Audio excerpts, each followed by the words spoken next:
Samiti për investime në transport që u mbajt në Selanik ka shërbyer si pikë takimi për dy ministrat e transportit, ati të Maqedonisë së Veriut Aleksandar Nikolovski dhe të Kosovës Dimal Basha. E ku në fokus ka qenë ndërtimi i autostradës Shkup-Blac në pjesën e Maqedonisë, si një arterie e rëndësishme për dy shtetet. Ky projekt përfaqëson lidhjen rrugore më të rëndësishme mes Maqedonisë dhe Kosovës, e cila do të kontribuojë për transport më të shpejt, më të sigurt dhe më efikas, do të përmirësojë lëvizshmërinë e qytetarëve dhe ekonomisë dhe do të forcojë më tej bashkëpunimin rajonal.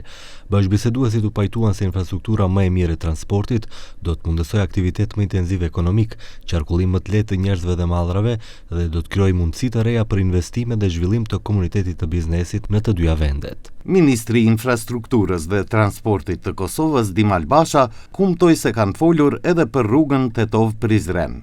Bashkë diskutuan fillimisht për rëndësinë e projektit që do të nisë në ditët e ardhshme, autoudhën Shkup-Blac, investim në vlerë 200 milion euro dhe që do ta lehtësojë lëvizjen e qytetarëve dhe mallrave mes vendeve tona. Po ashtu, çështje bisede ishte edhe rruga Prizren-Tetov, për të cilën u dakorduam që të zhvillohen disa studime për fazën e ardhshme të punimeve, në mënyrë që ato të kryhen sa më shpejt. Ministria e Transportit e Maqedonisë kumtoi se në këtë takim po ashtu është diskutuar për forcimin e bashkëpunimit ekonomik dhe tregtar mes Maqedonisë dhe Kosovës, me fokus në realizimin e projekteve të përbashkëta infrastrukturore me rëndësi strategjike. Të dy palët kanë vlerësuar marrëdhëniet e shkëlqyera dhe u zotuan për intensifikimin e bashkëpunimit institucional për të rritur tregtinë, konkurrueshmërinë dhe zhvillimin ekonomik afatgjatë në të dy vendet.